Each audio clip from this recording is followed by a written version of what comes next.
Continuamos en este espacio de noticias y también espacio de entrevista para poder profundizar y analizar la temática nacional. Uno de estos procesos que recientemente ha finalizado ha sido el recuento de votos por el departamento de San Salvador, que estaría definiendo 24 diputados a la Asamblea Legislativa que aún no han asumido su cargo, pero que lo estarían haciendo en los próximos días, según lo ha anunciado el Tribunal Supremo Electoral. De eso estaremos hablando en los próximos minutos, por eso desde ya nos interesa que ustedes participen a través de las redes sociales, nuestras cuentas @expresatvx y @canaltvx. Ahí hemos dejado una pregunta para que ustedes puedan dar sus opiniones sobre el desarrollo de este recuento de votos. Queremos conocer cómo evalúan ustedes el papel desempeñado por el Tribunal Supremo Electoral. Estaremos transmitiendo sus opiniones en la parte inferior de esta pantalla. Antes, hablemos del contexto. Las 60 mesas de escrutinio finalizaron ayer el recuento de votos para diputados en el departamento de San Salvador. Pero este proceso no concluye hasta que los magistrados del Tribunal Supremo Electoral recalifiquen alrededor de 1.075 paquetes electorales que generaron controversia en las mesas de escrutinio. A pesar del recuento, los resultados no parecen favorecer a Cambio Democrático, quien estaría quedando fuera de la Asamblea Legislativa para el próximo periodo. Hoy queremos analizar con Douglas Avilés el proceso electoral y lo que viene en adelante para Cambio Democrático. Por eso me da muchísimo gusto recibirlo en este espacio de entrevista. Señor Avilés, bienvenido. Gracias, Saúl. Contento de compartir contigo y con la audiencia. Excelente. A nosotros también nos interesa que usted pueda analizar este proceso de recuento que al final viene motivado por una solicitud de amparo, más bien una medida de amparo, una demanda de amparo que usted presentó ante la Sala de lo Constitucional. Lo primero, señor Avilés, ¿se ha logrado tener en cuenta lo que usted demandó en este amparo con el recuento? ¿Hay una correspondencia de sus demandas solicitadas a la Sala? Pues mira, lo primero que hay que decir es que si tú recuerdas, ciertamente nosotros fuimos los autores de una de las demandas de amparo ante la Sala de lo Constitucional, pero también hay otros 3 demandantes. Y posteriormente se sumó el licenciado Julio Valdivieso bajo una figura que se llama tercero coadyuvante, que es casi ser parte del proceso también.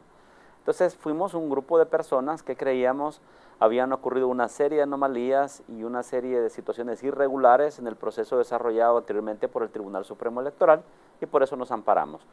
Nosotros planteábamos en nuestro recurso básicamente que habían habido 158 actas que no fueron procesadas y que en nuestra opinión cambiaban el resultado al punto de poder darnos a nosotros la curul. La Sala decidió, después de todo un análisis de todos los amparos, que lo mejor era realmente contabilizar de nuevo todos los votos del departamento de San Salvador, o sea, fue más allá. Nosotros consideramos que este proceso en sí mismo sirve para sentar un precedente hacia el futuro y que ojalá que muchas de las cosas que se han manifestado a lo largo del mismo no vuelvan a ocurrir. Y si para eso sirve esto, creo que le vamos a hacer un gran servicio al país. Muy bien. Por ejemplo, a lo largo de este nuevo recuento hemos sido testigos de una serie de cosas que realmente a uno lo dejan asombrado. Votos marcados con lapicero rojo, de otros colores, votos marcados con plumones, votos que no aparecen en la urna, es decir, urnas sin votos, cajas abiertas de votos, bolsas abiertas, el software que no se audita y repentinamente uno no sabe cómo mueve datos porque son volúmenes fuertes. El proceso de reclasificación que han desarrollado los magistrados como colegiado también nos ha dejado una lección. El criterio para volver válido un voto varía dependiendo del tamaño del partido, así fue por lo menos en una buena parte. Si el partido es grande, válido; si el partido no es tan grande, a veces ha sido nulo. Esa ha O sea sido que la justicia dinámica electoral dice usted que está jugando a favor de los partidos mayoritarios. Así pareció en muchos tramos del proceso. Pero bueno, lo más importante es también un aspecto que ha sido destacado por todos los medios de comunicación, incluido por ustedes, que es que había un volumen importante de votos que no habían sido contabilizados. Correcto. Cierto es que hemos observado una cantidad importante, te podría decir que podrían ser miles 21.000 votos han sido recuperados, según se registra por todos los partidos políticos. Así es. Pero van a ser más, ya vas a ver. Pero la situación es también puntualizar en algo que es importante, que mucho de este volumen de votos recuperados eran en su mayoría votos cruzados. Entonces aquella máxima que alguna vez se dijo que puede haber sido girada cerca de las urnas, voto cruzado, voto anulado, probablemente puede tener razón de ser, porque la mayor parte de votos, me atrevería a decir que más del 90%, son votos cruzados. Quiero detenerme con ese análisis ya preliminar que usted nos hace sobre el proceso en general. Hablamos no solo del recuento, sino del escrutinio realizado por el tribunal el pasado 1 de marzo. Quiero hablar de algo puntual, porque usted en su demanda señaló que 158 actas no fueron incluidas total o parcialmente al sistema de conteo. ¿Qué pasó en el recuento de votos? ¿Se determinó que realmente estas actas contenían esos 10.412 votos? ¿Qué pasó con ellas? Si tú tomas, hemos hecho ejercicio, fíjate, si tú tomas esas 158 actas, que son 158 urnas, y las contabilizas, tu servidor regresaba de diputado a la Asamblea Legislativa.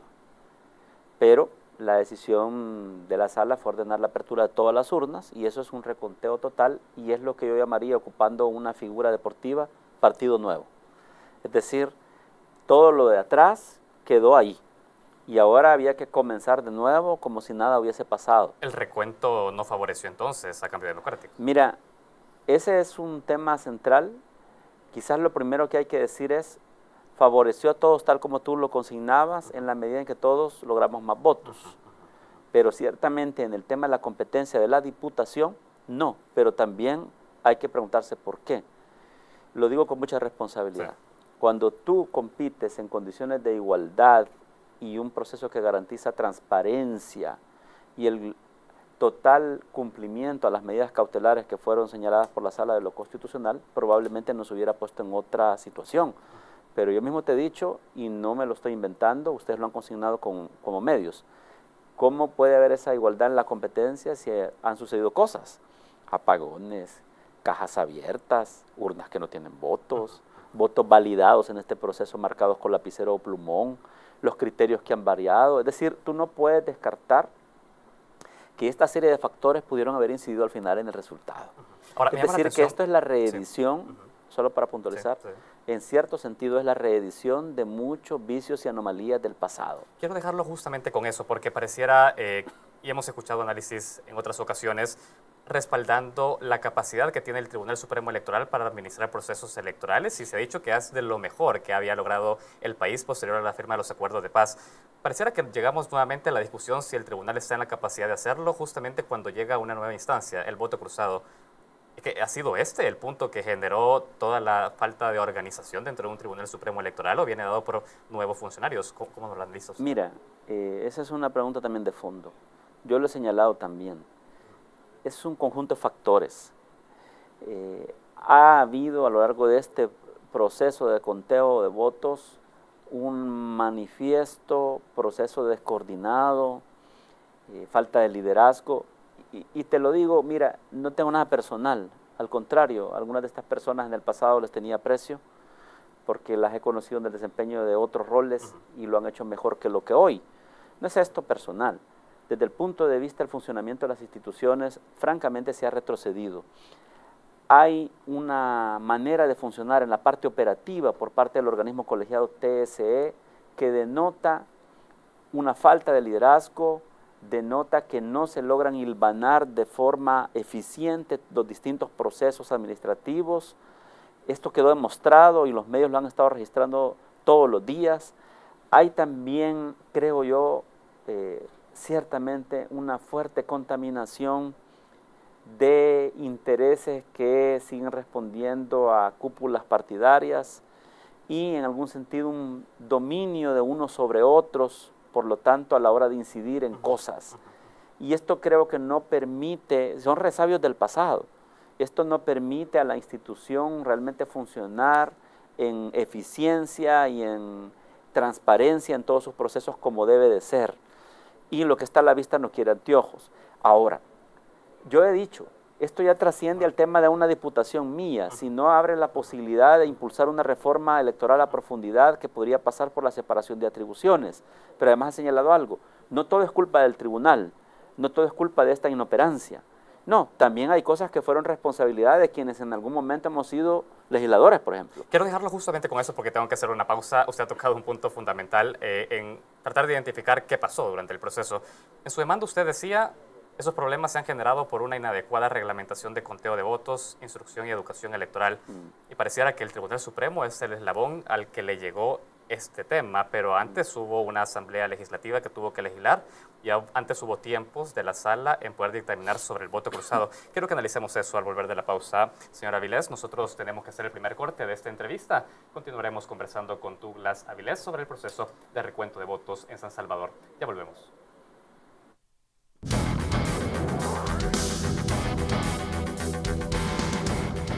Continuamos con esta entrevista. Douglas Avilés es nuestro invitado. Estamos analizando el proceso de recuento de votos en el departamento de San Salvador.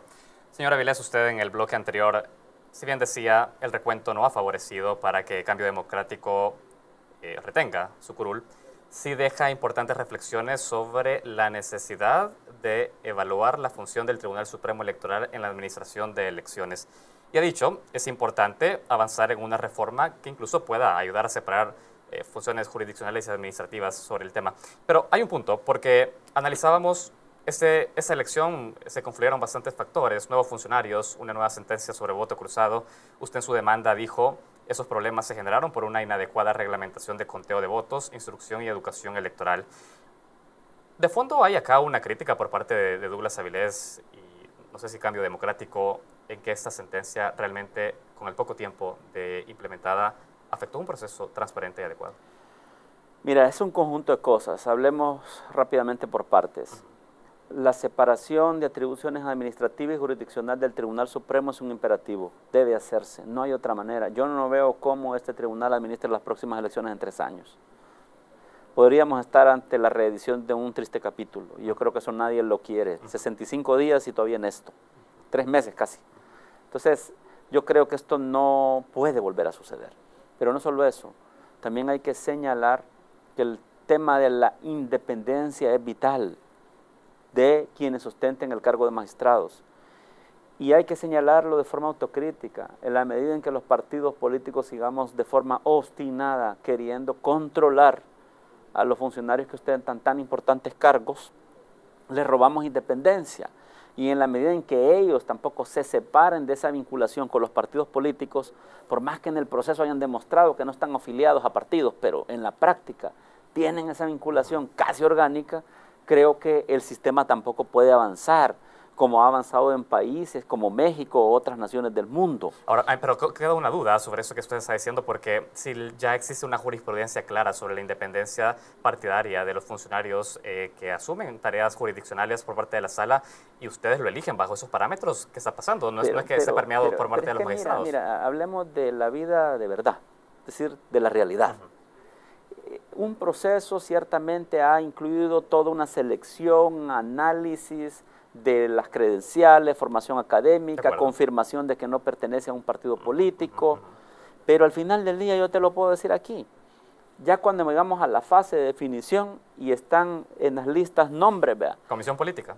Sí, empezamos, bueno, ¿y este fulanito, esta persona, cercana a quién? ¿O cercano a quién? Y empieza ese triste estira y encoge de que siempre hay tamices, de que estas personas están relacionadas a uno u otro partido político. Y ya en su actividad de funcionarios, esto se ve reflejado más todavía. Es decir, que es la constatación. Uno hace lo que uno cree sobre la base de los currículos que han enviado y tratando de ser apegado al tema de la idoneidad. Pero no todos hacemos eso. No todos buscamos eso. Ahora, pero la pregunta, solo déjame puntualizar. Sí. El tema es que en sentido procedimental puede quedar establecido que una persona es independiente, pero después en la práctica demuestra poca independencia. O los partidos que estuvieron participando en este proceso siempre estuvieron pujando por colar a alguna gente que les es cercana, aunque no esté afiliada con ellos. Pero que aquí nos enfrentamos a una situación. Usted, por un lado, está reconociendo que al final, en el proceso de elección que realiza la Asamblea Legislativa, no hay cumplimiento a la jurisprudencia emanada por el órgano judicial de nuestro país. Pero al hablar de independencia, porque al final usted dice, se toman en cuenta estos criterios de afinidad partidaria, pero también nos queda la duda, ¿es posible despojarle de esa afinidad partidaria entonces a un funcionario para poder garantizar una independencia? No, buen punto. Entonces vámonos a esto. Esta es mi opinión. Para mí, el hecho de que una persona ostente un cargo de tan alta distinción y no sea miembro de un partido político no garantiza independencia. Claro.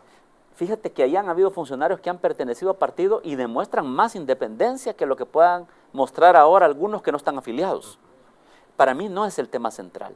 Para mí son dos cosas, lo insisto, es que los partidos abandonen esa forma persistente de querer seleccionar personas que crean que puedan estar cerca de ellos.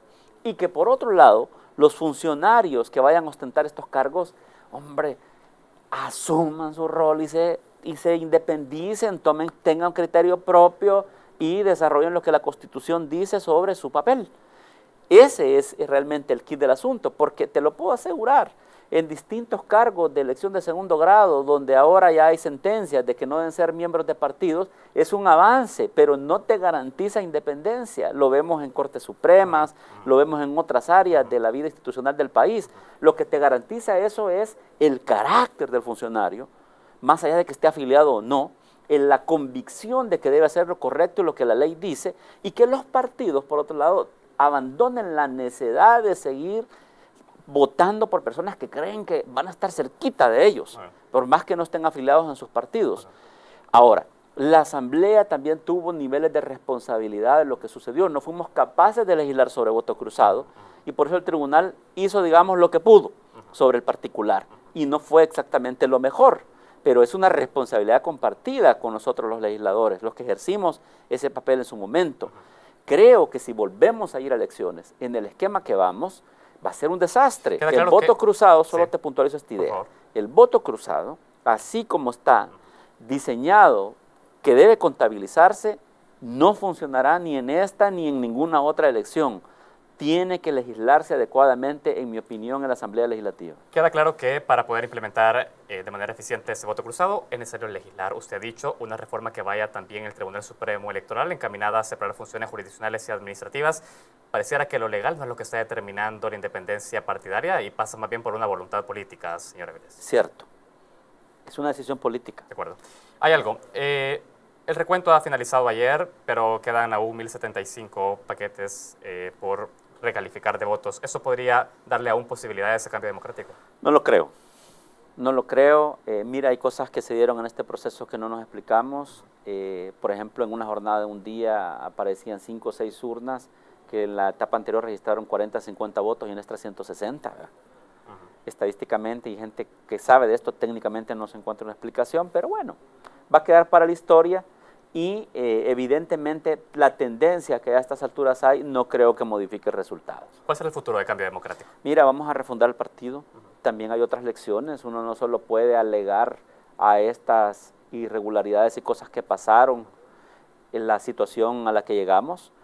El voto cruzado, por cierto, en caso de tu servidor, hizo que 7,000 electores que antes votaban directamente por Cambio Democrático o por tu servidor, hoy cruzaran el voto.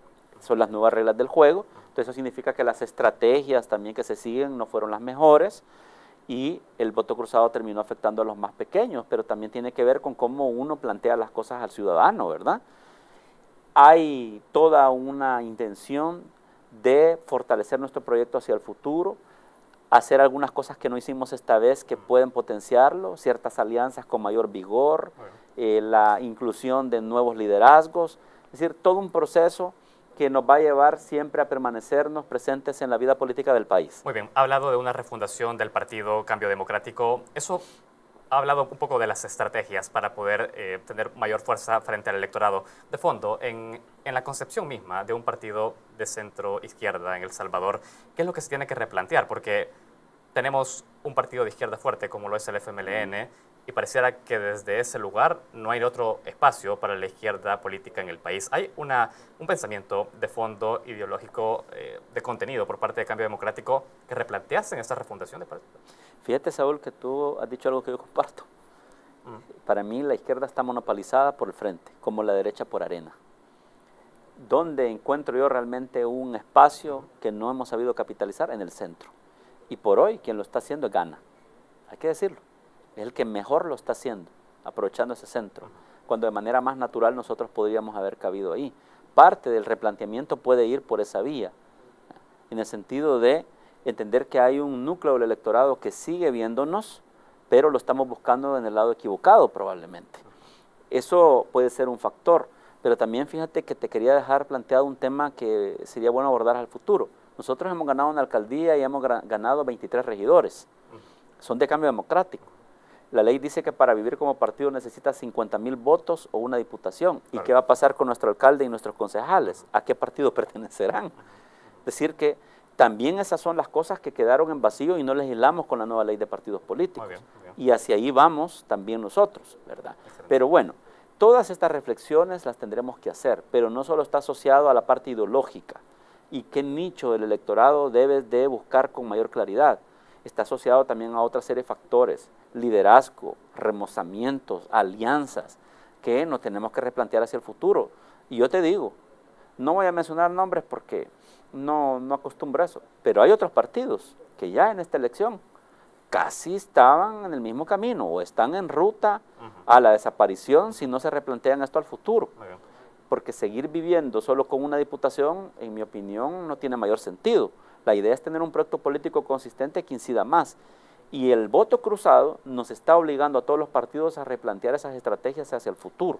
Excelente. Douglas Avilés, ex candidato a diputado por San Salvador. Para nosotros ha sido un gusto conocer su opinión, su análisis sobre todo este proceso electoral. Ha dicho, se viene una refundación de Cambio Democrático y el replanteamiento también de estrategias en ese partido político. Nosotros le agradecemos el tiempo. No, gracias a ti, al canal, y gracias a las personas que votaron por Cambio Democrático, que votaron por este servidor u otras personas que competimos. De veras, ese voto no se va a desperdiciar. Vamos a hacer una refundación que haga sentido nuestra participación en el país. Excelente. Muchas gracias también a ustedes que nos han acompañado durante esta entrevista. Sus interacciones han sido transmitidas en la parte inferior de esta pantalla. Les recuerdo la repetición hoy a las 11 de la noche, mañana a las 7 de la mañana y también la podrán encontrar en nuestro canal de YouTube Expresa TVX. Tenemos más noticias, ya volvemos.